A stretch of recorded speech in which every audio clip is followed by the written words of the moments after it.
episode to speak on it, y'all. Y'all know what it is. I'm Dom, your host. Got my co-host Biv with me. Um, it's the NBA Finals start today, so it's a list show for us, man. NBA Finals list show. But before we jump into the show, we want to make sure that y'all are telling people that we are live. Go subscribe to our YouTube channel. Listen to us on Spotify. Let them know that we are. I'm on Facebook, Twitter, and Instagram. I am definitely excited about the show. But before we jump into it, I'll let Biv say something to y'all real quick. Man, um, my Braves won 1-0 today. Whew, it was a tough one. I didn't think we were gonna pull it out. We couldn't hit the ball to save our lives, man. But we pulled it out and we won one away from moving on to the next round. So I'm excited. Yeah, yeah. Unfortunately, hey, listen, the Mariners. I seen the Mariners lose, so Mm. that's a win for me. You know what I mean? You gotta take the wins, but you gotta take the small victories. Gotta take the small victories. I hear Um, that. I'm excited, man. Doc Rivers in Philly, so I'm excited. Yeah, I mean, he in Philly. Hopefully, he don't get out. Yeah, I mean, we lock him up. So, but let's start that show, man. Let's start the show. Let's kick it off. Um, I'm gonna kick it off just with the list, yeah, right? The final start tonight, 9 o'clock. Heat versus Miami. I'm excited about the finals. I am. I'm excited about the finals. Um, I'm excited. Definitely excited about the finals. What we want to do for y'all, just on a cusp of that happening, we want to put together a list, the top 10 all time finals list for y'all. Um, listen, let's start it. Let's start it. My number one, right? Um, You gonna start at the top, or you wanna go for the not, not, bottom? not. No, I'm sorry, not number number. My Oh, I number was gonna 10. My say. number 10. My number 10 is the 1969 finals. The 1969 finals, Lakers versus Boston.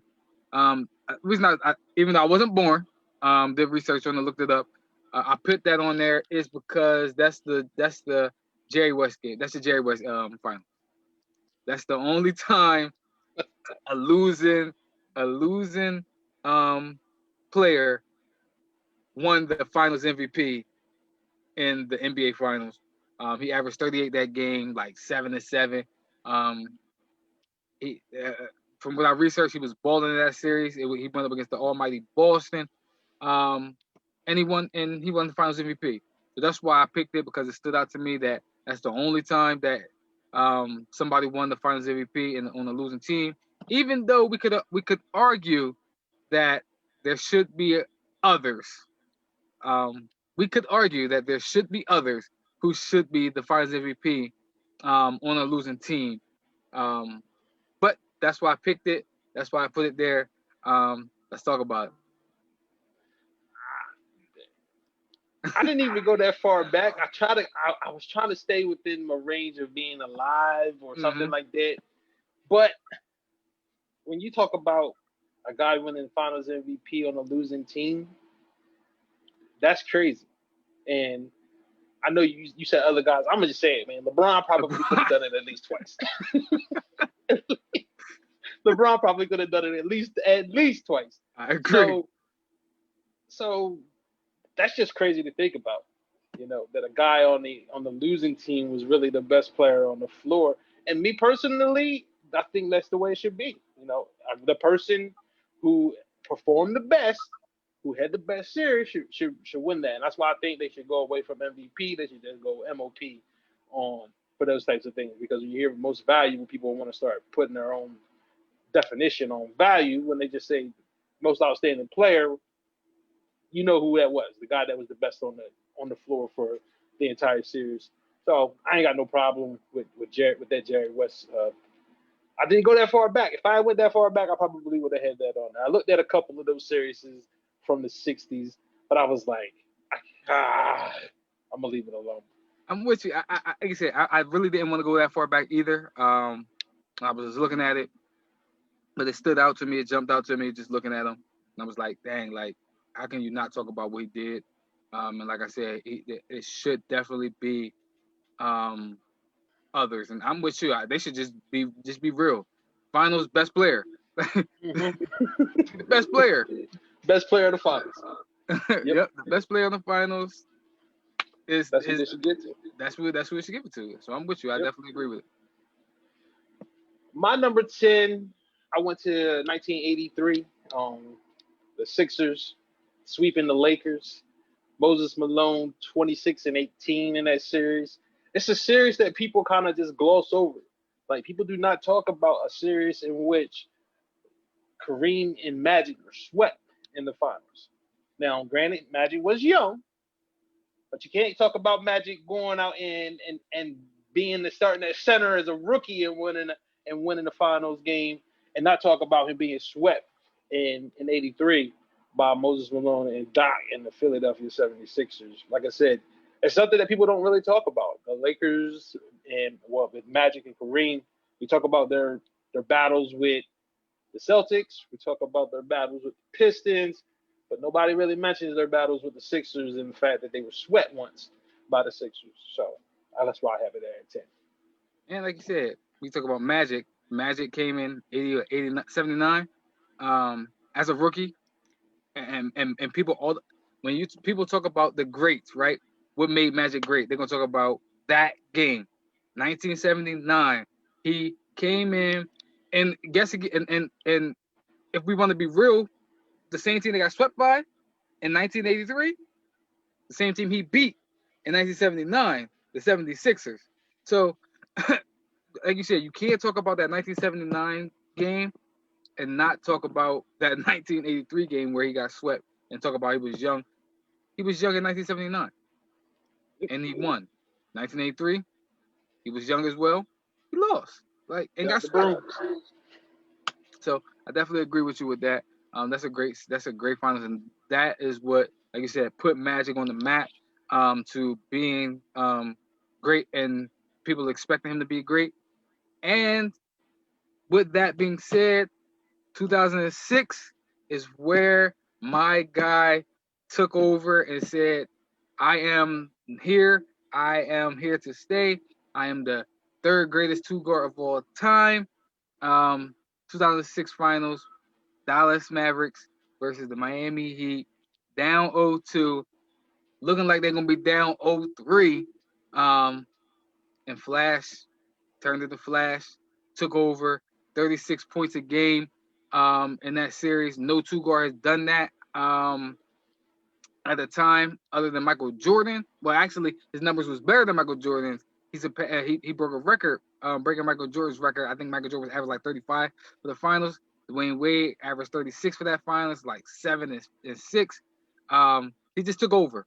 He took over that finals, man, and put the rest of the NBA on notice that he is here to stay. His first 2 seasons, he went to the playoffs. Wanted to let people know that wasn't a fluke. He is that guy. Dwayne Wade took over. That's my number 9. That 2006 final.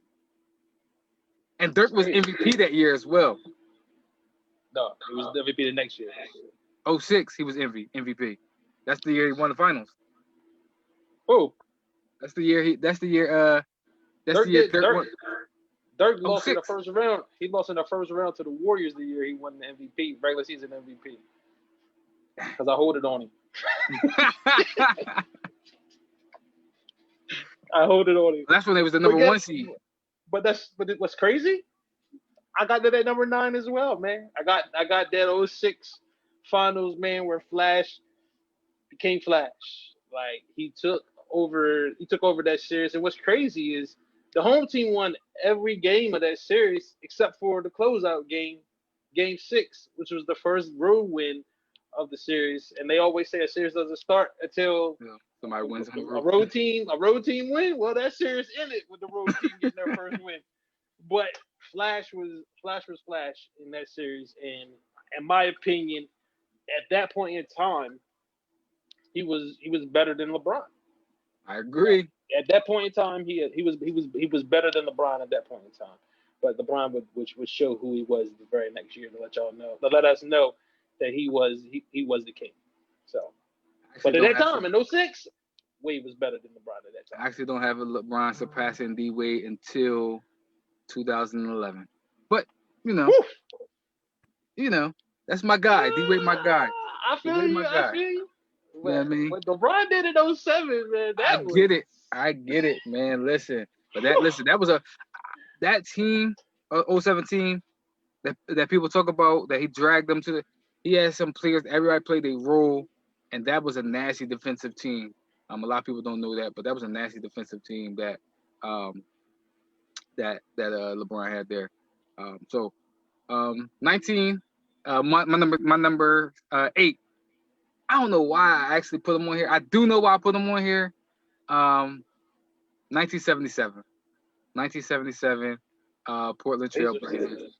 I wanted to show Bill. I wanted to show Bill some love. Bill Walton some love, right? It's their only championship. I wanted to show him some love, and the reason I wanted to show him some love because it's a toss-up between who is the greatest collegiate player of all time. It's a toss-up. A lot of people say it's Bill. A lot of people say it's Luau. A lot of people say it's Luau. A lot of people say it's Bill. Me, I'm gonna go with Luau. But the reason I wanted to say I wanted to give him love because I think people forget how good he was. Yeah, I mean, before the injuries, a lot of people forget just how great and dominant Bill Walton was before those injuries. He was dominant in college. He was dominant in the pros. He got injured, but before he got injured, he won his championship. And I just wanted to show some love to him because he was a dominant player. Big Redhead was a bad dude, man.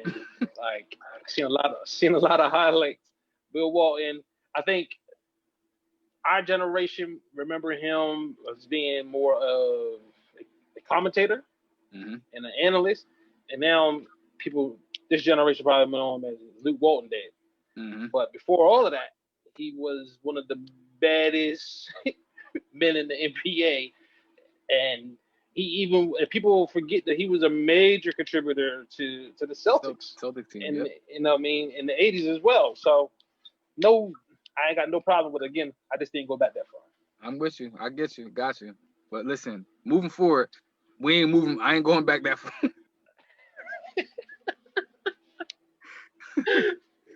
My number 8,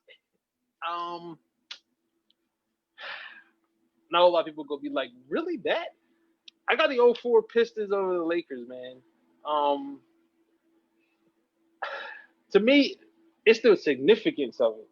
We're talking about a dominant Shaq and a at least entering his prime Kobe with an over the hill Karl Malone who was banged up, Gary Payton, whatever. But it was really the other team that really took the story of that series. When you look at the Pistons, if Kobe doesn't hit that crazy shot in Game 2, they sweep him. You know what I mean? Like they sweep him, and not only that, three of the Lakers' losses were by double figures. So the Pistons, they were not only just winning, they were kind of dominating.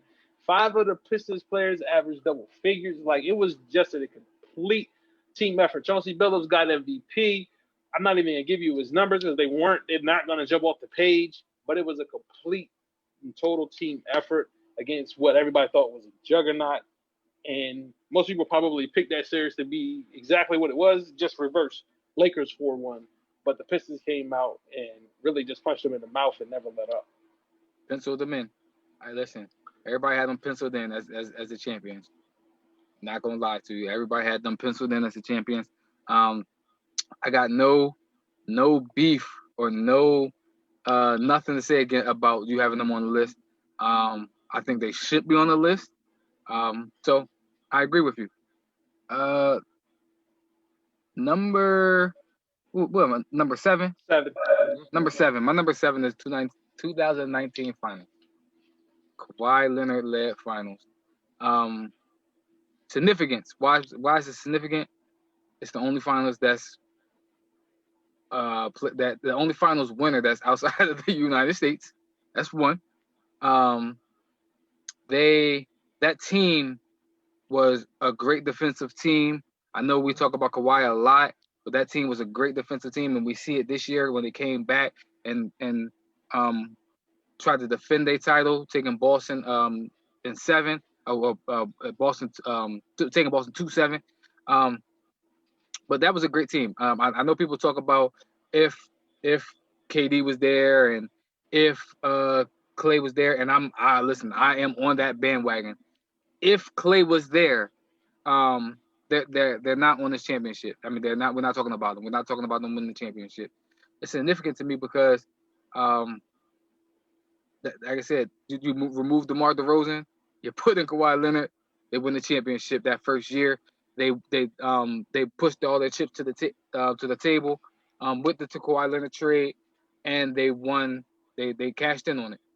So that's why it's significant to me because they was a good team, the first championship outside of the United States, and the risk that they took to get Kawhi Leonard to win the championship. They pushed all their chips to the table to get the championship. It paid off for them. That's why I got it on there, because it's significant.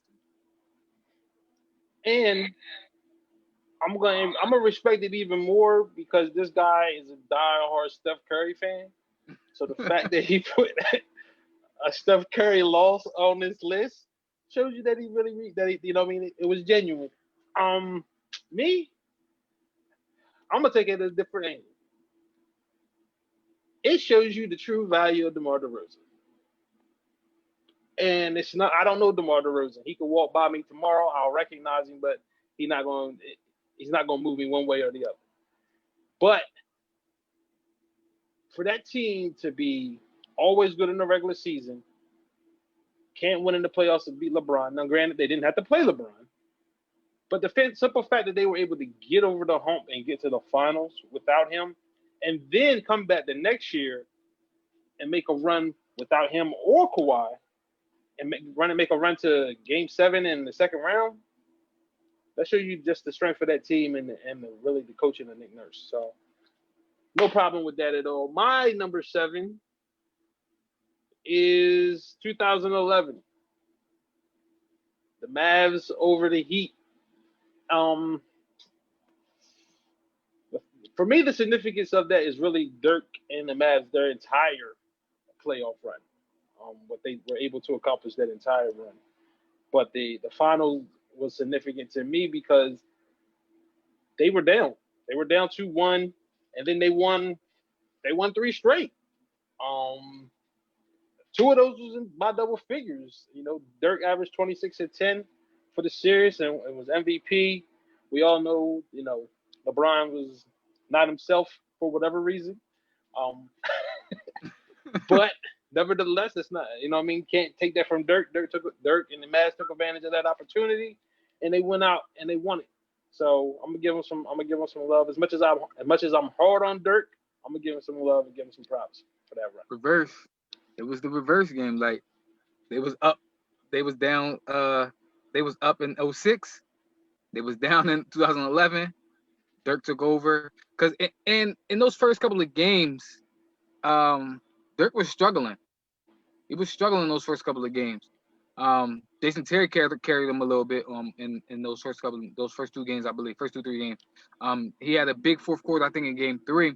And then from there, you couldn't stop him. I know we always say, and I always say it like that to me is probably the best run I've seen without a superstar, because Dirk didn't have another superstar with him. It was a collective team effort, but big guys stepped up in key roles like Jason Terry, like Tyson Chandler. JJ Barea had big shots. Josh Howard was on that team. Josh Howard. What the freak? I forget his name. Was Josh Howard? Yeah, Josh Howard. It's Josh Howard. Josh Smith played for the Hawks. Josh Howard was on that team. Was he on 2? I know he was on 06. Was he on 11? No, was he on 2011? No, he was on 06. I know Sean Marion, Jason Kidd was on that team. Vince Carter, Jason Kidd was on that team. Vince Carter came in the year after. Vince Carter wasn't on that team, but Jason Kidd on that team. They had a lot. They had a lot of veterans that just knew the role to play, and that just knew the role to play, and just went out there and did their job. Yep. So yeah, like I said, Dirk was my favorite power forward of all time. When he got his championship, I'm a Dwayne Wade fan.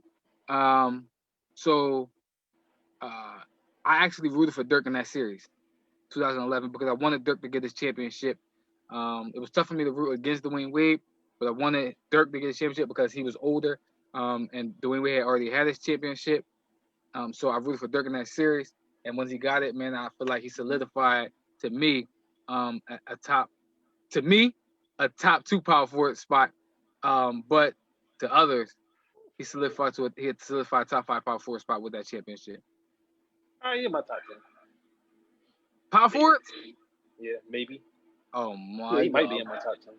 I got. Don't make me go back. Don't make me go back to the show. We did that show. I think.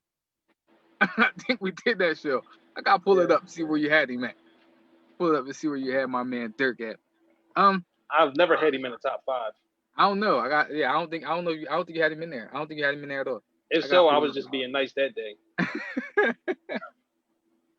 Because Yeah. there's guys that people don't even consider in their top 10 that I just don't think is better than. Like, I would never take him over C Web or she ever. Take him over both of them. And I know. I think. I would I think you never. did have. You had C Web in there, but I'm taking him over both of them. You beat them. Beat them both. So Never. I'm gonna take him over both of them. We're gonna do that show again. We'll roll it back. We're at 6. My 6 is the You just 05 did. finals. Did you just do your 6 or did? No, I did 1, 10, 8, 9, 8, 7. I did 2009, 19 finals. Okay. No, All right. So yeah, you on 6. You're on 6. 605 finals. Spurs, uh, Spurs and the Pistons. Defensive battle. Like it, if you scored like 75, you won that game. Like that was a defensive struggle there. Um, and like we seen in 03, the Spurs do their thing, and then we seen in 04 the Detroit Pistons do their thing, and then it was just a battle of the last two finals winners, and they both win by defense. That was the battle, and I think if I'm not mistaken, that was the finals that Manu won the MVP, the finals MVP, if I'm not mistaken, or it was Tony.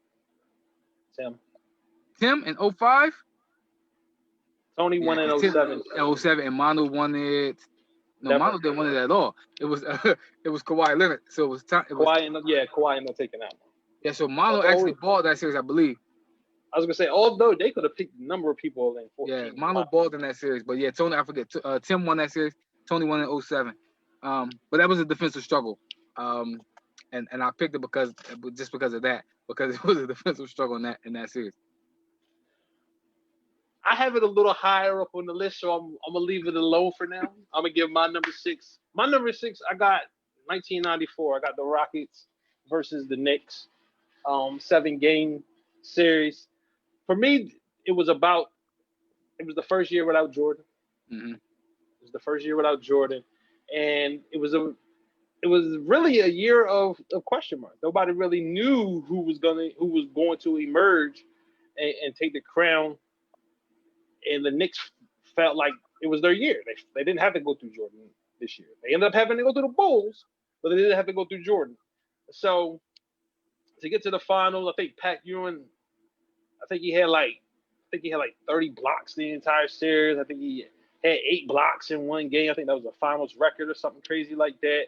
But it was Dream, man. Dream put on a show. 27, 9, 4, 2 steals, 4 blocks a game for the series. So when you take it like that, and they were down 3-2 in that series, and had to win game 6 and 7 at home to win that series and win their first championship. It was a great series. It wasn't one of those ones that people are going to talk about and just because it was in between Jordan 2 3-peats, and people always want to talk about if Jordan was there, they wouldn't have won it. It's almost like they dismissed like the Rockets didn't win those 2 championships, or they put an asterisk beside it because Jordan wasn't there. But it happened, people. It happened. It happened. And y'all gonna give people they proper props, man. I'm gonna tell you what's crazy about it. Go ahead. Nah, I was gonna say because Dream was hooping. He was balling, but I'm gonna tell you what's crazy about it. I didn't pick him because it was like Jordan wasn't there, so that's why I got the 2 championships. That's why. Perfect example, Which man. is Perfect crazy. example of what I just said. Which is crazy. Like it legit happened. We don't know if Jordan was there, if if he would have beat the dream. We don't know. Like I don't know, but people will say, and I'm admitting to it right now. I thought about putting Dream in there because I think, if I'm not mistaken, was his first one? Was he the number one seed? Yeah, I And was then gonna put the one when they swept the isn't it? Magic because they were the first. They was the lowest seed at 6 to ever win. But I was like, man, they swept them. I didn't want to. I already got one sweeper here. I'm not gonna put another sweeper. But that's why I was like, I wanted to put it in there when they was the sixth seed because I'm like that was the lowest seed to ever win the championship. So I wanted to put that in there. But I was like, but it's the year when Jordan wasn't there, so I didn't put it in there. But I'm with you. Like you can't diminish what they did, what Kareem and them did, in either years. Like you look at both of them. They went up against Patrick Ewing. And I guarantee he probably was a favorite in that series that season because, like you said, the East we had to go through Jordan. This is our year. And that was a tough defensive minded team as well. Like I said, with Patrick Ewing, with Oakley and them boys, like that was a tough team. But like you said, Dream did this thing. Next year, even with Jordan coming back, he also lost to the Magic. I believe, yeah, he lost to the Magic, right? Because I think he had 17. He played 17 games that year. Lost to the Magic. So I'm like, all right, this is the Magic year. This the year they got two young studs. They got them shooters. They got everything you want, right? Everything you want. And then he gets swept. He gets swept. They get swept. So I was like, man, you know what? You could put that one in there. And I was like, Jordan one there, man. So I mean, you don't know. You don't know. Yeah, it's one of those. It's like I said. It's always gonna be one of those. What if behind it? Like, man, what if though? What if? And I'm like, man, who cares? What if? Yeah, Just I'm tell with me you, what bro. happened. I'm with you. I'm looking at my list like, dang, man, I could have put a couple different teams, couple different Jones in here. But can't go live in the what ifs. Where 5? My Yep. 5 is '04. That's why I really want to talk about the '04 team. With you, they went up against a juggernaut. Everybody penciled them in. Detroit was in that year. Detroit was just dominating people. Like they was holding people to like 65 points, 65 points. Like I think they averaged holding people to like 78 points that year. Like that was a nasty defensive team. Um, Ben Wallace was a defensive player of the year that year. Like it was not, but going up against that team, Shaq and Kobe, and like you said, they had Carl, they had Gary, they had all these players, so you automatically pencil them in to win it. And for them to beat them like they did, I had to put it in there. Yeah. And one of the things that people forget is they made that in-season trade for Rashid, man, and that really took him and put him over the top because he was that stretch forward that they really kind of needed. Guy that could step out, hit shots, guys they could dump the ball down and get scoring from in the post because they didn't have any low post scoring, so they needed it. And she came in and took them right over the top, man. Let's talk about something else significant that happened that year that didn't happen. '03 draft. They didn't take Carmelo Anthony. Why? Because they believed in Tayshaun Prince, which was huge, right? They took Darko Milicic. They could have had Carmelo Anthony, but they believed in Tayshaun Prince, and it paid off for him. Defense is what won the championship for. Yep, I agree. I thought it was the wrong decision to take Darko Milicic, Milicic, but it was the right decision not to take Melo. not to take Melo. So I agree. I agree. My number 5 is my birth year, 1984. Celtics over the Lakers. 4-3. It had 2 overtime games. Both teams scored 100 plus in every game. And Bird 27, 14, and 4. Let me Yo. say that again. 27, 14, and 4. That was. Right. I started looking at some highlights of this series, and I'm like, man, just the physicalness of the league back then was just really really weird because. And I agree. Some people always say it, but I agree. A lot of it wasn't basketball plays. It had nothing to do with basketball, but it was just a mental thing of how tough you were. Could you get up and keep bringing it for 48 minutes? And watch those highlights and see 7 games, 2 overtime games, both teams scoring 100 plus in every game, and you see all of these Hall of Famers on both sides. It had to be incredible to watch live. It had to be. I know, like you said, a lot of people say it wasn't basketball, but to me it was because when you on blacktop, right? You on the blacktop, you're gonna drive, they're gonna foul you. You gonna earn it. You ain't nope. And on blacktop, you ain't shooting free throws. You ain't check up, get back, listen, right? So to me, it had nothing to do with skill wise. I mean, when they was fouling you and hitting you and like stuff like that. But to me, it was that was the mental part of it also. Like you said, that was the mental side of it. But like you said, to me, it was basketball. They just playing tough, hard nosed basketball. Right now, we see now like the skill is highlighted more now. But then it was skill and the mental side of it. So I think it was. But I love that. I guess I agree. I think Larry Bird, I think he's a top 10 all-time great, right? So what I'm about to say is it's kind of like speaking out of both sides of my mouth. I think sometimes like he's underrated. Like a lot of people forget. They forget. I think LeBron cast such a shadow on small forwards. He cast such a shadow on all-time small forwards that people kind of forget Larry Bird, like how great he was and how good he was. I think it was one of those things where it had been a long time since we had seen a small forward dominate the game the way LeBron has. Grant Hill was on his way, but then he got hurt. Mm-hmm. If Grant Hill bridges the gap from Larry to LeBron, then I think Larry gets more love. But there was such a significant gap from, Larry's last run to LeBron's run. People kind of just forget about Grant Hill. Larry. Yeah, Grant Hill, yeah, definitely. They forget about Grant Hill, so they definitely forget about Larry. Number 4, we talked about it, so I ain't gonna elaborate too much on it. But it's 2011 finals. What Dirk did, man, that was significant. Like I said, he didn't have another All-Star with him. He didn't have another Hall of Famer with him. I mean, he did, but he wasn't. The Hall of Famer wasn't in his prime.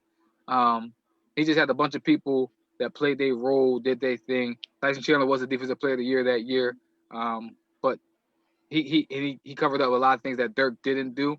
But Dirk was the catalyst to that team. He put that team on his back, and for them to be down and for him to take over that series. And LeBron choked. That was significant to me. You see how he slipped that LeBron choke in there? He averaged 17 a game. Like, what do you want me to say? He averaged 17 I agree. I agree. And that was, like I said earlier, that was just an incredible run, period. The entire run for that Mavs team was just bananas. So, but my number 4, we talked about it earlier, was 05. Pistons, Spurs. Crazy series. It was a defensive series. It was for true basketball fans. It wasn't going to be a lot of between the legs. It wasn't going to be a lot of dunking on people. It was going to be born backboard shots, layups, and defense. So if you weren't interested in watching basketball, you wanted to just be entertained, probably didn't watch that series because the majority of the games was played in the 70s. So, as you were saying something, it reminded me of WNBA games. And what I mean by it is they pure basketball. Pure basketball.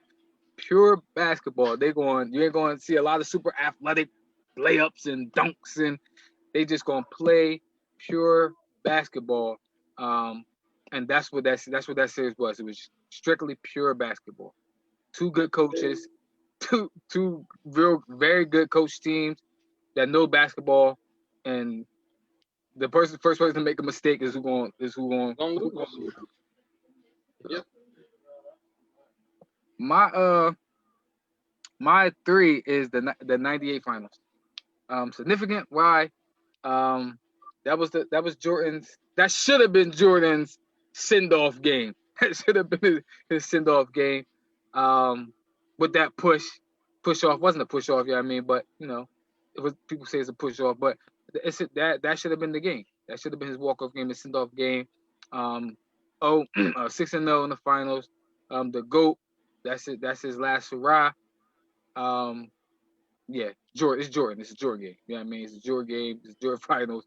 And for them to be down a couple of points, and for them to hold them to no points in that, and I think like the last couple of minutes, it shows that they got it done on both sides of the ball. Michael Jordan probably had a sequence of the last 40, 45 seconds. It's probably the greatest sequence that any individual has ever had in basketball. He made a layup to tie it. He got a steal, and then he came down and hit the game winner. Like, anyway,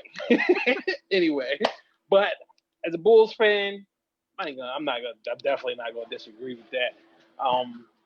It was a great series. It was a good series. I was mad. I felt like we let Game 5 go. Well, no, Game 4. One of them we let go when we should have won. I think it was Game 5 that we blew, because we blew them out in Game 4 by like almost 50 or 60, something crazy like that. But I'm a Bulls fan. I'm not going to argue about the Bulls being up there. My number 3. Whew, I got 2016. Cavs over the Warriors. Coming back from a 3-1 lead. We can get into the details of it. If you want to get into the details of it, doesn't really matter to me. But they still came back from down 3-1. Warriors. I didn't think they were gonna lose that series, even when Draymond got suspended. I was like, oh, they'll lose Game 5, but they'll win Game 6 or 7. It don't matter. But Kyrie and LeBron said otherwise. LeBron, I think he averaged 30, 11, and 9, something crazy like that. But Kyrie, I think he averaged like 27, 4, and 4. Like they both were hooping. I think both of them had like a 40-point games in like Game 6 or Game 7, something crazy like that. And then LeBron had the block on Iggy. There was a lot of significant things that happened in that happened in that series. Like you said, Kyrie hit that big shot. There was a lot of things that happened in that series, man. But it was a great series. So I'm gonna give. Even though I know people are gonna be like, this happened and that happened and that happened and that happened. That's why they came back. It don't matter. They came back 3-1. So it's number 3 on my list. No beef with it, man. I really got no beef with it. You said the sequence that Jordan had was the greatest sequence in like finals history, playoff history, and I was like, even more significant than LeBron's sequence. But LeBron didn't hit the shot. He didn't hit the shot. LeBron's sequence was crazy, but it was Kyrie who hit the shot, who took the big shot. So I agree with you with the sequence, but I got no beef with it. Yeah, I mean, I got no beef with it. Like I said, I'm a big Steph Curry fan. So it was tough and difficult for me to watch it. But I got no nothing to say about it. My number 2 is the 15 finals though. 2015 finals. It seemed like the Warriors came out of nowhere. It seems like it, right? It seemed like they came out of nowhere, but they were chipping, huh? But if you paid attention, they was chipping away and making their way up into that status. And it started with the trade of Monte Ellis, and people do not pay that any mind. Nope, because Clay was coming off the bench. They had that. They was a high scoring backcourt. Yeah, I mean Monte Ellis and Steph Curry. Steph had the ankle injuries. They traded Monte. They inserted Steph into Clay into the starting lineup, and they started chipping away. Like 03, 2013, I think, or 2014, 2013, I think they played the Nuggets. They beat the Nuggets. They was number 6 seed. Played the Nuggets, knocked them out, and then they had a tough series against San Antonio that I thought they was going to win. I thought they were going to win that series. Steph Curry tweaked his ankle, and then they got beat. They got beat 4-2, and then next year they chipping away. And like you said, 2015, they in the finals. I know people going to say, well, LeBron didn't have Kyrie and he didn't have Kevin Love. They're going to say all these things. They was down. They was down. They was down 2-1 to them, and they came back. Whatever.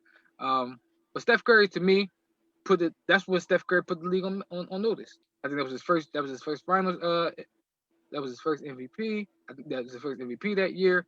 He put the league on notice that he was a top 5 player in the NBA.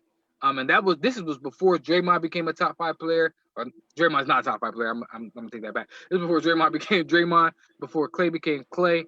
They were just role players, and Steph really put the team on his back, and won that series. He should have won Finals MVP, over Andre Iguodala. He should have won Finals MVP, but that's here nor there. But for the 05, because that was Steph coming up for it. Yeah, 2015, that series was great. That series was great. That's another one of those series where LeBron could have won Finals MVP. Yep. Like, so the series was great. I wish Kyrie could have stayed healthy. Mm-hmm. It could have played out differently. It may not have played out differently. Who knows? But it was a great series to watch, man. Real good series. And where we at? We at number 2. 2. My number 2, and this is all just because I'm gonna give my man some love. This is Kobe's last championship, 2010. Lakers beat the Celtics in 7, and that was it. It's just because it was Kobe's last championship. It was a great series too, but the significance of it, especially now, with Kobe, passing earlier. I guess it was early this year. It was January, right? Man, it's been a long year. It's been a long year. A lot of stuff happened. Because it feel like that happened a while back though, but it was just in January. Wow. Yep. So, but just Kobe winning that 5th gave him one more than Shaq, like he said, and now that he's gone, I'm gonna honor Kobe, put him at number 2. Respect it. I don't got him on, but I could have put him on there. I promise you, I was looking for a Lakers finals to put on here. I wanted to put the 01 finals on there, and the reason I wanted to put it on there is because we got one, right? We stopped. They went. They would have been undefeated otherwise. They would have been 16-0. But we got one, and yeah, I mean, so I wanted to put that one on there, but I was like, you know what? They still smacked this. I wanted to put the Pacers, the one they played against the Pacers. But like you said, I like that you put the 2010 one in there. I would have put the 09 one in there, because it was his first one without Shaq. So I probably would have put that one in there. But I'm looking at Melissa, mad that I didn't put Kobe on here. But hey, it is what it is. I should have put my man Kobe on there though. But 2000, my number 1, 2016. 2016 finals hurt me. It's tough, but I want to be real, right? It was down 3-1, man. It was down 3-1.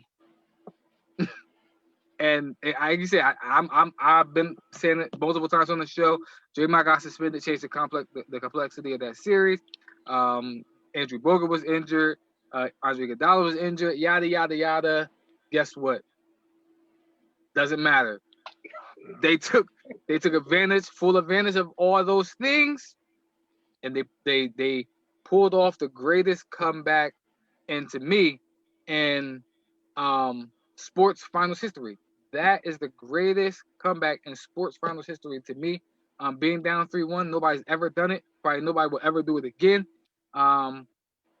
Yeah, that and the significant is he did it for Cleveland. He did it in Cleveland. Went home, did it in Cleveland. So that to me is that's my number one, the greatest sports comeback in NBA history.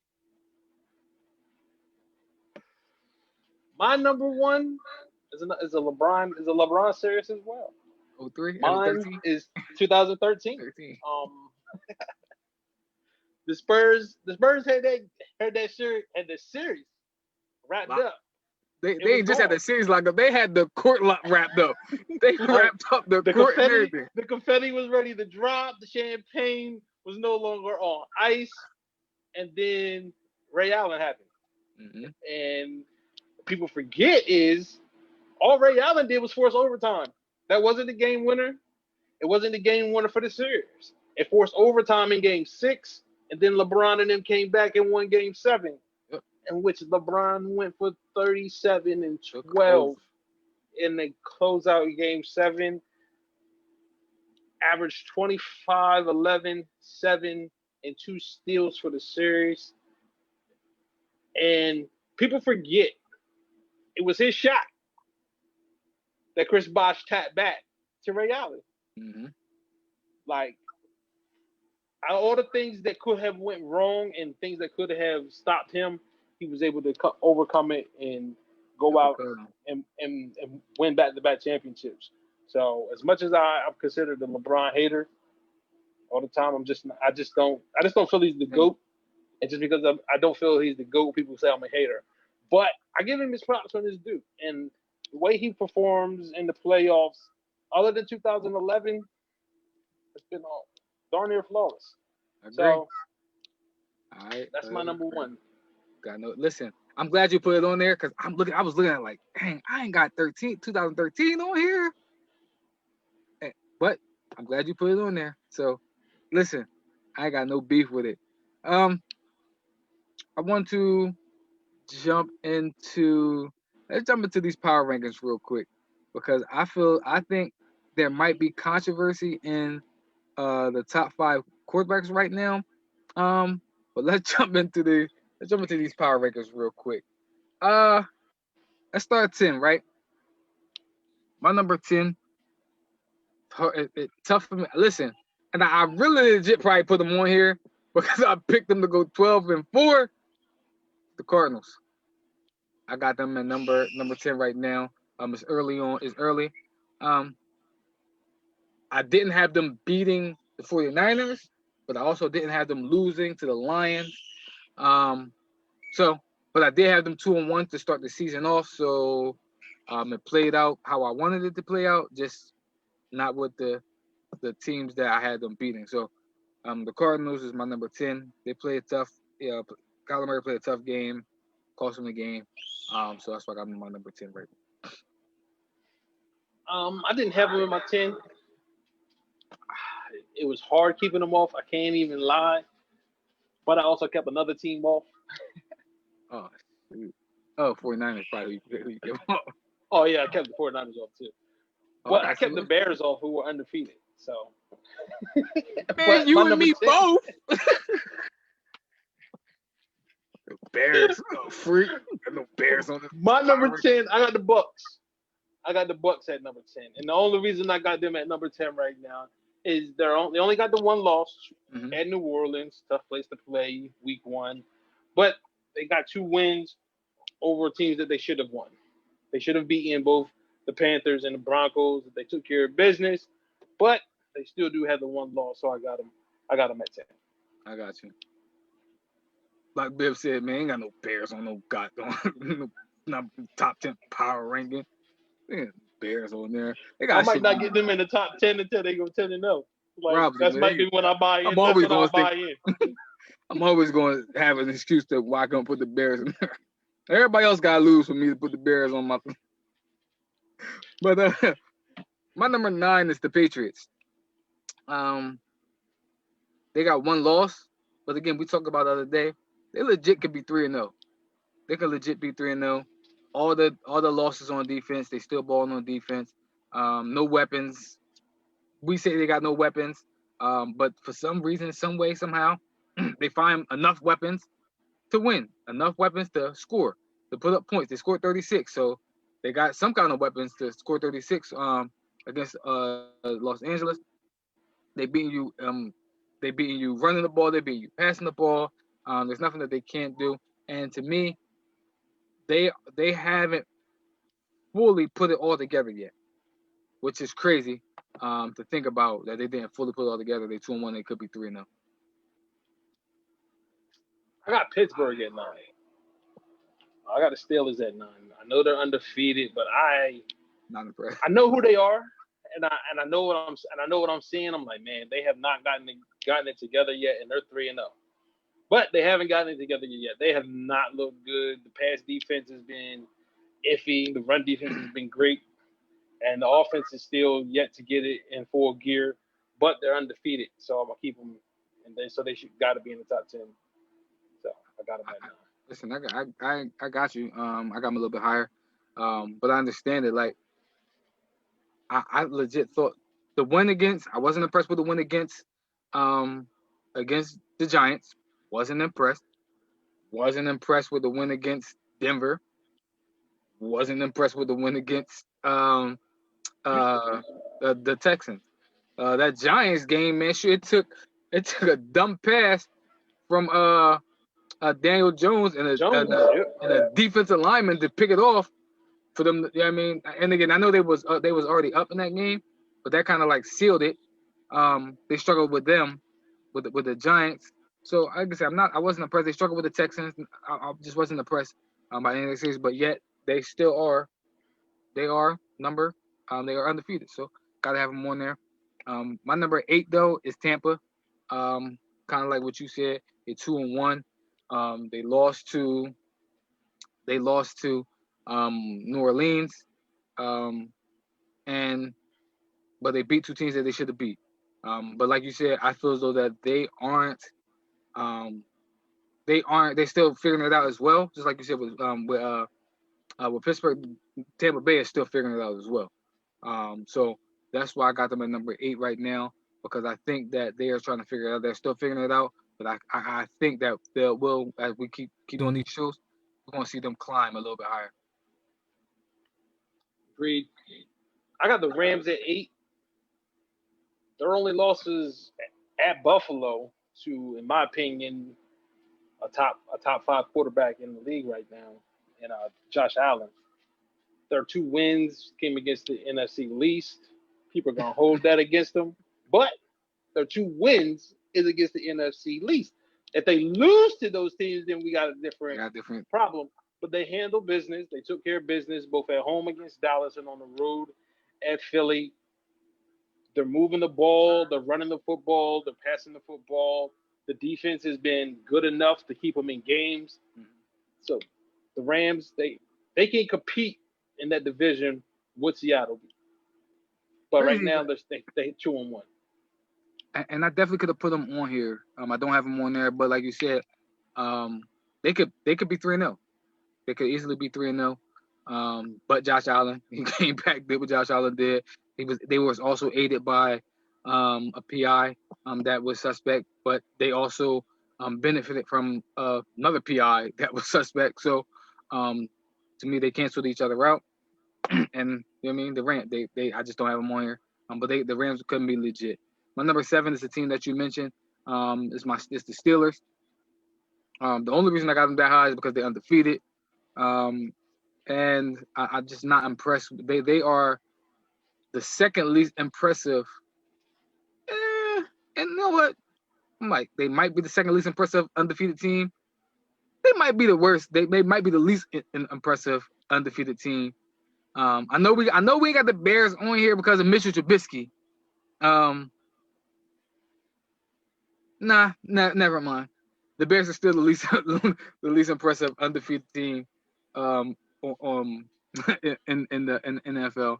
But the Steelers to me are the second least impressive team in the undefeated team in the NFL. Yeah, that's why I got the Steelers at 9, and that's why I got the Titans at 6. Because they're undefeated, but they've not been impressive. So And I just don't think I think they're going to be a benefit of the division. Now, Jacksonville has probably overachieved early, and they probably going to come back down to earth. The Colts, we don't know what the Colts are going to be, and Bill O'Brien is still coaching in Houston. Bill O'Brien still doing Bill O'Brien things, so we definitely understand that. Um, like you said, one thing. So my 6 is the Titans as well. The one thing that did you say who your 7 was? Yeah, my 7 was the Titans. Oh, okay, you did 7 the Titans. Okay, so my 6 is the Titans. The one thing we know that the Titans are going to put their hat on is running the ball. That's what we know. That's their calling card. That's who they are. So I think that is going to be good enough to win in that division. That may be good enough to actually win them a playoff game. But when it comes down to when your quarterback has to make throws, that is where I feel as though that I can't put them in my top 5 because Ryan Tannehill balling this year. He balling. He doing his thing this year. But when it comes down to clutch time, I just don't know. And it's crazy to say it because he didn't make clutch throws last year. But I got to see it again. I got to see it again. Got to see it again. I don't know if I can trust Ryan Tannehill, which is crazy because he's shown it last year. But I just got to see it. Agreed. My number 6 is the Patriots. Okay. I've been super impressed with them, more so on defense than offense.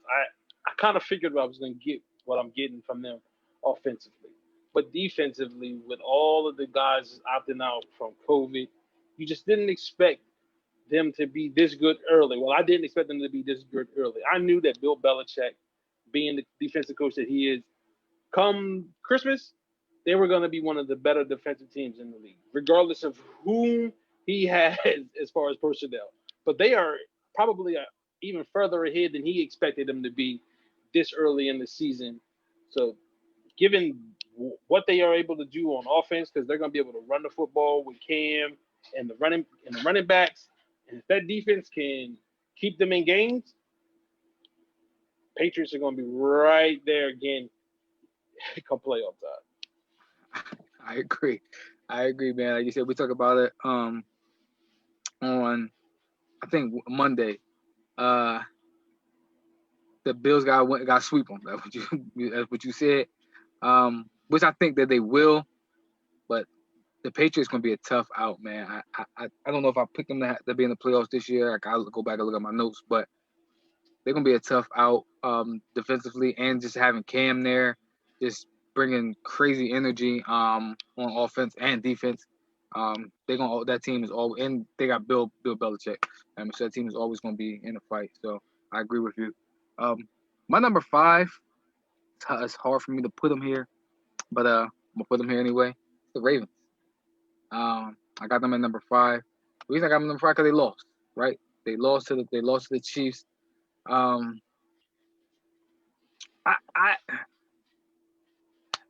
Before this game, they was a number 1 defense, number 1 offense in the NFL. They play a lot of man-to-man. They blitz a lot. And I just didn't see it. I didn't see it on Monday. I didn't see the press in your face man-to-man. I did see blitzing, but it was like off. They had a lot of off covers man-to-man. I mean, a lot of off covers blitzes. Like it was a bad, terrible game, terrible play calling. But that's my Super Bowl. I still got them to win the Super Bowl, but it was tough, man. Tough to watch on Monday. That's why I got them at my number 5 because they lost to the Chiefs. And all the other teams are undefeated, so that's why I got them at number 5. Yeah, agreed. That's where I got them. And that's Biv T. People continue to rave about the secondary. I've been quiet. Why have I been quiet? Because I don't believe in it. Ooh, I don't believe in the secondary. Secondary. No, I believe in Marlon. I do believe in him. Jimmy's hit and miss. Marcus Peters, he loves to jump routes. Like a Yeah, ball hog. he's a jump. He loves to jump routes. So when you playing against good quarterbacks and a good quarterback knows that a guy loves to jump routes, he's gonna eat him alive. So while the secondary as an entire unit, it's got some good pieces. I just don't feel like we're as good as everybody is making us out to be. And when you couple that with, in my opinion, a complete lack of a pass rush, that's why we have to blitz so much. And you play against a team with that guy on the other side, you're gonna get lit up. And that's what happened. We got lit up. And it wasn't like we were giving up big plays. We were able to keep everything in front of us. Just couldn't get off the field.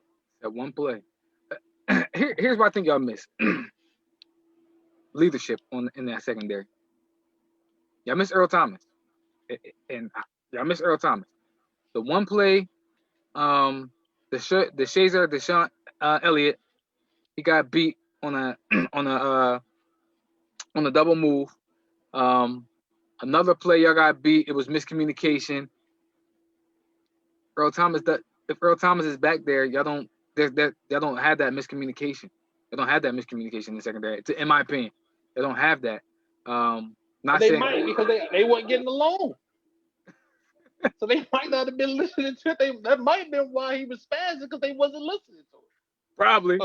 So who knows? Right, exactly. That's probably why I punched somebody in the face. But I definitely agree with you. We do miss veteran leadership and on the back end of the defense. But we are in desperate need of a legitimate pass rush. Yeah, I definitely agree with that. But y'all lost both y'all starting safeties. Didn't y'all lose both y'all safeties? Y'all lost Earl Thomas and the other dude's name. Can't think of his name. Y'all lost both y'all safeties. I can't think of his name either. Y'all lost both y'all safeties. Both y'all starting safeties. Y'all lost. So yeah, and I don't think the boy Chuck, what the frick is it? He's not there right now neither. So y'all missed a couple of pieces, but like you said, it's just I think y'all missing a vet there, a vet in that back end that help y'all out. Yeah, we need something. We need something because we can beat everybody but them. And I'm gonna say this, like I said in the chat, when y'all play them, it's like y'all and when y'all play the Titans, it's like y'all super scared. Like y'all go away from everything that y'all been doing all season. The game plan, just take it and throw it out. Offensively too. Offensively, it was terrible. Definitely, y'all throw the whole game plan out. I'm like, just take the game plan and just throw it out. What are y'all doing? Anyway, it's like they just called everybody. It's like they just called everybody like at 6:30. It was like, oh yeah, we got a game tonight. Don't forget. And then everybody just showed up. And they was terrible Monday. That's exactly what happened. We were absolutely terrible Monday.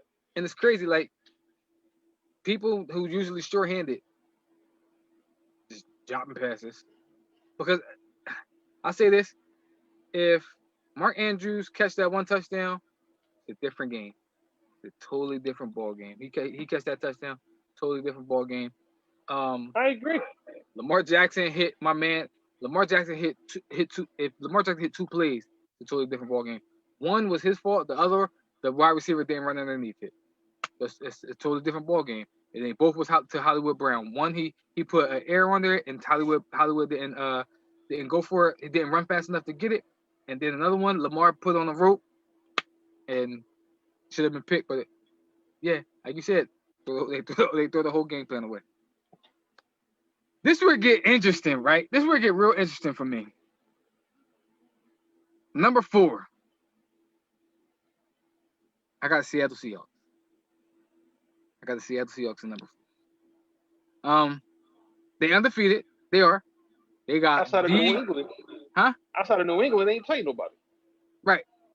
And they got the worst. They ain't played nobody, and they got the worst pass defense in the NFL. And they played Dak Prescott, and they played Matt Ryan. But Cam lit them up too. Like everybody lit them up. And why that's significant? Because they brought in Jamal Adams. They brought in Jamal Adams. They brought in Quadre Diggs. They got corner Shaq Griffin. Shaq Griffin. So they got pieces. But like you said, they ain't got no pass rush. They got no pass rush, which is probably why they get picked apart. They got the number 2. They do have the number 2 rush defense, but Russell Wilson is why they win games. But like you said, they could easily be 2-1. But that's why I got them at number 4. Like I said, this could be a musical chairs outside of who is number 1, and to me, even number 1 could be a musical chair as well. But yeah, I got them at number 4, Seattle. I got them at number 4 as well. They were in 3 shootouts. Jamal Adams, he played closer to the line. He almost a 4th, 5th, 3rd, whatever you want to say, linebacker for him. Mm-hmm. On most downs, they got him close to the line because he probably is the best pass rusher on that team now. So even though he's at safety, so right now they're trying to figure it out. Maybe they'll figure it out defensively, but if not, they're gonna just have to keep riding Russ out. I agree. Number 3, Bills. I got Buffalo at number 3. They beat the Rams. They beat the Dolphins and the Jets. I'm really impressed with why I have them at number 3 because I'm impressed with their quarterback is doing. That's why I'm having them at number 3 because I'm super impressed with what the quarterback is doing. Just like with Russ, that defense really hasn't shown up, but Russ is Russ. I mean, we expect this from Russ. If starting the season off, if you told me that Buffalo's defense wasn't really going to be the Buffalo defense that we've come to accustomed to knowing, we would say that they would probably be maybe 1-2, maybe 2-1. But Josh Allen.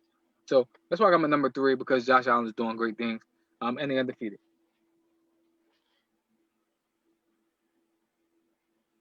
I got him at number 3. I was debating putting them higher, but I was like, me too. I'm gonna put my brakes first. I'm gonna put my brakes a little bit. But I got them at 3. They've been, despite the fact that they beat the Jets and the Dolphins, they still have been impressive.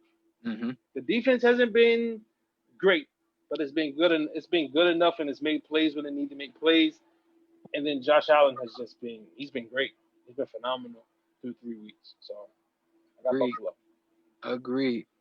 Now this one could have been a toss up. I'm not gonna lie to you. This one could have been a toss up. But I got the Packers at number 2. I wanted to put them at number 1 just based off of what they did to the Saints, right? And they beat the Vikings. They beat the Vikings in the shootout. They were down to the Lions. The Lions ran the ball on them. And then they beat the Saints in the shootout in that dome.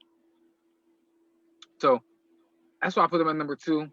Because when I was thinking about the struggles of both teams and how they did struggle in one game, I feel like the more impressive team who's at number 1. But the Packers are impressive as well. Yeah, I got them at 2. I got the Packers at 2. Only because the team in front of them is the defending Super Bowl champions.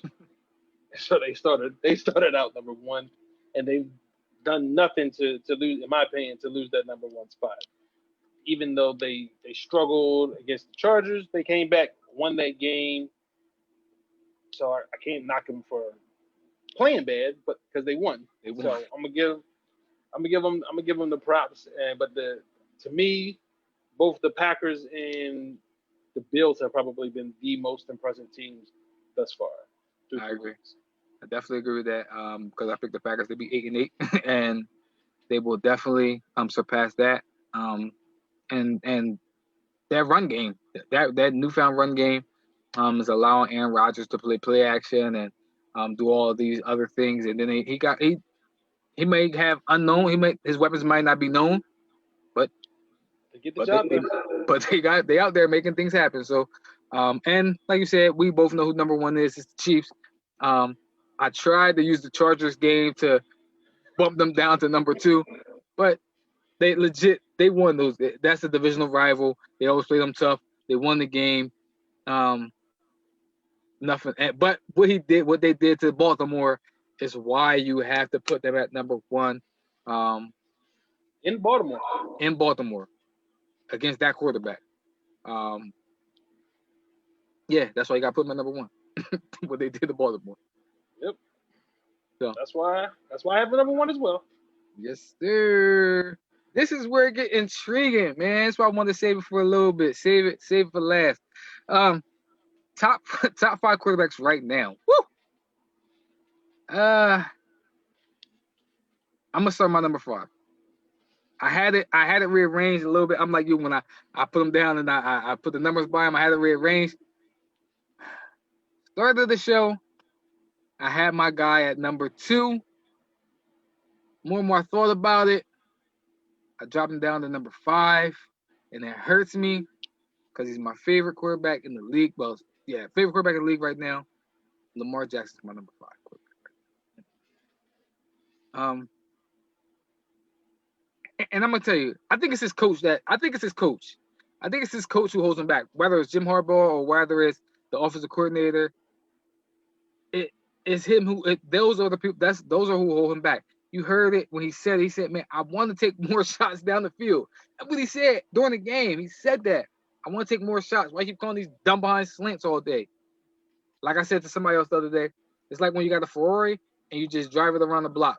Y'all have a monster and y'all got a monster in Hollywood Brown. But y'all always have my man on drag routes or slant routes. He 5'9". He 5'9", about 170 pounds. And he can run. He run like a 4.4, a 4.2, a 4.3, something like that. He fast. But y'all very rarely use him to take shots down the field.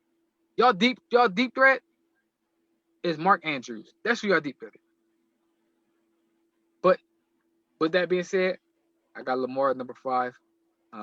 Because these other quarterbacks that I got ahead of him are just phenomenal. I got Cam at number 5. Ooh, damn. Listen, I want to hear it, but I like it.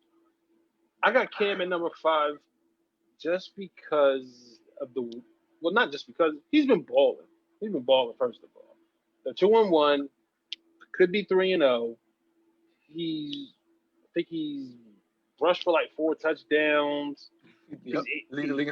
He's thrown 2 TDs, thrown two interceptions, but he's been balling for a guy that everybody seemed to not want, and it looked like this was his only chance.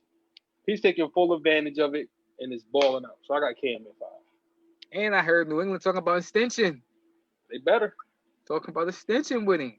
Again, Bill Belichick will never look to build a quarterback through the draft. That's not his style. He's not going to do that. He's not going to do that. He wants to win right now. So he's always going to be looking for veteran quarterbacks from here on out. Like even when they had Tom Brady, he fell into Tom Brady. Drew Bledsoe was the quarterback. Drew Bledsoe was his quarterback. Tom Brady just happened. So well, he just happened. It just so happened. It worked out. Here's where some more controversy kick in, right? Number 4. And he balling, man. He is balling. But it's Aaron Rodgers. I got to put Aaron Rodgers at number 4.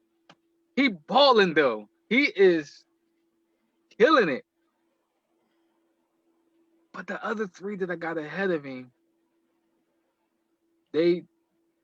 I think all these people could be in the MVP race. All the players that we got that's on this list could be in the MVP race. But they wasn't balling. I had the stats pulled up. I think he had like Aaron Rodgers? Yeah. Like I got his stats. He's He's thrown for 887, 9 TDs, no picks. Balling. Balling. He balling like. Balling. To me, I feel like there's no wrong answer at who gonna be 1, 2, 3, or 4. Like I don't think there's a wrong answer. It's just a matter of opinion. Yep, that's who I got at 4 as well. I got A-Rod at 4. Like, what can I say, dude? I kind of wrote him off. I didn't think he had it. I'm like, man, maybe he just ain't got it no more, man. Maybe he just ain't the same. You know, that bad man no more. I was like, man. Then he came out and he's showing us that he's still that guy. So I got A-Rod at 4. Now this is where people is gonna kill me. This is where people gonna kill me, but I don't care. I got Pat at number 3. I got Pat at 3 right now. Now looking at, like I said, looking at Pat numbers, he had 898, 9 touchdowns, no interceptions, like completion rate at 68% completion rate, and like he balling. I do think he did have a struggle game against the Chargers. I also think that he didn't have a dominant game against the Texans. I honestly don't think they won. They won because of him against the Texans. I think it was Clyde Edwards-Helaire, like that, or Bill Clyde O'Brien. Edwards-Helaire. That is why they won, and because of Bill O'Brien. That's why they won that game. But Patrick Mahomes is gonna be Patrick Mahomes. And it's crazy to say, like, Patrick Mahomes having a down year, but he only completing 68% of his passes. He threw for 900 yards. He got 9 touchdowns. He's getting the Aaron Rodgers effect already. Like Patrick Mahomes, he's the 3rd best quarterback right now. He having a down year. He's struggling a little bit. Right now. 9 touchdowns, 0 interceptions. Yep, I got him at 3 as well. I got him at 3. Like, the other 2 guys are just having a better year right now. Right now, this could change in 3-4 weeks, but right now, through 3 weeks, I got Pat Mahomes at number 3. Got no beef with it. And I think our 1 and 2 are probably the same. Even though I tried to put him up there. I tried to put him at number 1. I tried to put Josh Allen at number 1, but Josh Allen is my number 2. Josh Allen, again, if we're talking about most impressive on this list, he is the most impressive quarterback on this list. Because even though I picked him to be the MVP runner-up, I picked Kyler Murray to be the MVP. I expected him to have a great year. I did not expect him to be completing 71% of his passes. When the knock on him coming out of college was he was inaccurate. 61. He's completing 71% of his passes. He is 2nd in the NFL in yards. He is 2nd in the NFL in touchdowns. And that 1 interception that he has wasn't his fault. It legit wasn't even an interception. The refs will sleep that day, and they call it interception. But he just balling, man. Like, he balling, and he a warrior. Like, he a warrior, yo. I seen that game on Sunday. He was, even though he a little erratic, like, he risky, but he'll truck you. He'll stiff arm you. He is fighting for every yard, and I think that's why we're gonna see them go deep, because their teammates love that. They love to see that fight, and that's why I got him in my number 2, man, because he having a killer year. Yeah, I got Josh Allen at 2. Everything you said, not too many people expected him to have this type of year. If someone expected him to have this type of year, whew, this is better than I expected. I expected him to have a really good year. I thought, again, when you talked about it, Stephon Diggs coming there was huge. He had a true number 1, and it was going to help him become a better quarterback. and we're seeing the results of it. So I'm not shocked that he's having a good year. I'm just shocked that he's having this great of a year. 71% of his passes. That is bonkers to think about. But he's killing it right now. Killing it. His trends, man. He trending like 40. He trending like 40, 50 touchdowns. He trending like 5,000. He trending 5,000 yards passing. He trending like 600 yards rushing, and he got 3 or 4 rushing touchdowns. Yeah. Trending like 20 of those. Like Josh Allen having a bananas year. I would have picked him at number 1. But Russell Wilson is killing it. I don't know what happened to him. No, what got into him. He's been married to Sierra for a while, so I can't say that's it. Like, I legit don't know. I'm gonna tell you what happened to him. They got that man, and this is no shot at Tyler Lockett. No shot at Tyler Lockett at all, or Doug Baldwin. There's no shot at them. But they ain't DK Metcalf. They just not. They're not DK Metcalf. They got that man DK Metcalf, like 6'3", running 4'2", 4'3", stud, physical specimen. And I think Russ is just in love with it. He can throw the ball all over the field. He's doing this thing. He got 14 touchdowns. That's the most through 3 games. Like, he on pace to break who got the record now? Peyton Manning. He got the pace to break Peyton Manning. I think Tom got it. Tom got it. He on pace to break one of their record. One of them got it. One of them got it. one of their record for most touchdowns in the season. And I think he is letting people know that you cannot not put me on a ballot this year. You cannot not give me the MVP this year. That's the way he's looking this year. And he got 14 touchdowns. He should have 15. Yep. DK lost his mind on Sunday. Yep. For a brief and that interception not his fault either. So you think about that, man. You're like, man, that's 15 touchdowns. That's 5 a game. That's 5 touchdowns per game on average. Like, that's video game numbers, man. That's and I ain't even talking. That's not even Madden. You're not even playing on all Madden. You on like rookie, putting up those type of numbers week in and week out on a video game.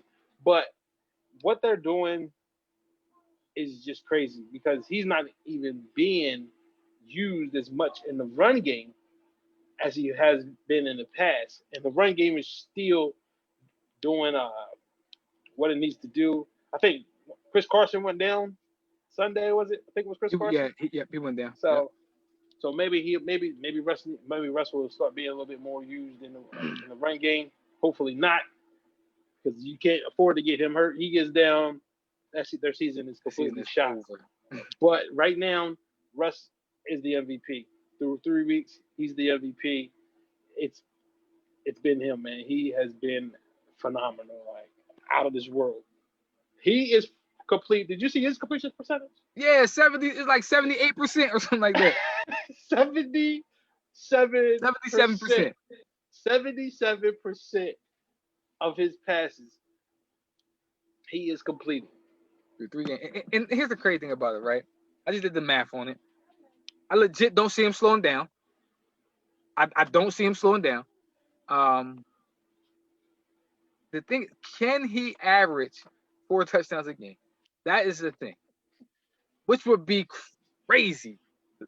Like, right now, he's trending 74 touchdowns. That's his trend, 74 touchdowns right there. Oh, yeah. And again, I legit can see him throwing for 60. I think he slows down, but I don't think he slows down enough to where he doesn't break the record this year. I think he legit breaks the record. He gets the record. He gets the record this year. He gets the record. And I think he shatters the record this year. I think he shatters it. Like, it's not gonna be like, I think the record's 56. It's not gonna be like a 50, 57. I think he legit throws for like 65 touchdowns this year. I was gonna say 60. I was gonna say I can see him at this pace getting to 60, get into 65. especially now with the 49ers being hampered. He could have one of those years because he still got to play the NFC least. The rest of the teams in the NFC least. Yep.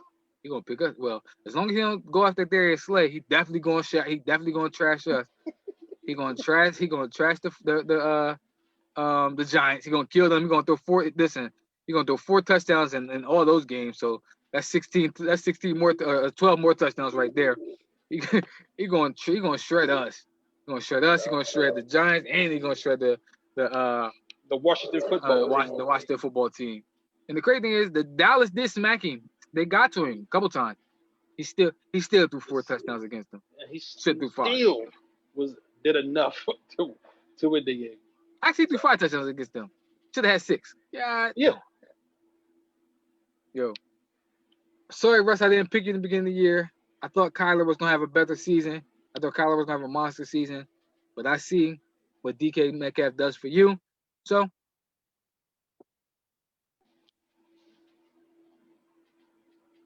yep, that is it. So that's our show for today, y'all. We're gonna wrap it up with our final thoughts. My final thoughts, man.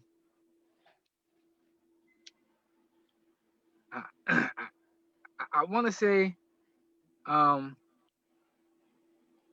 work. That's my final thought, right? Work hard. We seeing it repeatedly, like what we talked about, what we've been talking about. Josh Allen works hard. We see him having an MVP season. We see Russell Wilson. He worked hard. We seeing the fruits of that. We seeing the Heat in the finals right now. We seeing the fruit. We seeing the fruit of what hard work does. Now, just working hard doesn't mean that you're gonna get to that level or be successful. But I think that hard work is a stepping stone into achieving your dreams and achieving your goals. But I think that hard work coupled with a vision, you can reach every goal that you set out. So that's my final thought: is work hard, have a vision, work hard at it, don't give up, and you'll be successful. My final thought is something that I don't think we ever talked about. Shout out to the Tampa Bay Lightning, man, for winning the Stanley Cup. So, and then poor Serena hurt herself. Wish Serena to a speedy recovery. Yes, sir. Dang, so, Serena and the Lightning. That's my final thought. My Flyers was out of it, man, so I can't. That's why we didn't talk about it, man. But my Flyers and we talk about. Hey, listen, love it. We got a tennis shout out, and a hockey shout out in the show. That's our versatility. So, if you like our shows, you want to be a part of our shows, you have a show that you want us to talk about, whether it's an awareness show or a sports show, or even a hip hop show or a cultural show, make sure that you drop a like on our, or drop a comment on our Facebook, or hit us up on YouTube, or on Instagram. Reach us on Twitter, but listen to us on our Spotify. Our link tree is on our Facebook page. It's also on our Instagram page. But that's it. Until next time, y'all. Speak on it. Peace.